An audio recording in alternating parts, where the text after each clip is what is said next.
I now call Mr. Brian Martin, please. In charge of government's fire safety. I do solemnly. Brian Martin has been central to creating building regulations for more than 2 decades. The truth, the whole truth. But despite the importance of this position, one that would prove central to the safety of residents at Grenfell Tower, he had no scientific training and, in his words, learnt on the job. Experience, I think. Right, but no technical training. Yeah, no specific training. It was something that I learnt working with the fire scientists. But long before Grenfell, there were deadly warnings. In 1999, at this fire at Garnet Court in Scotland, the flames spread by the external cladding.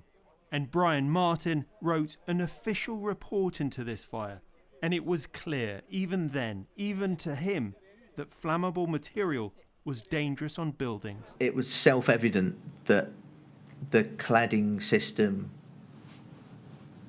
was a readily combustible material. What did you consider to be the important aspects of the fire that you took away?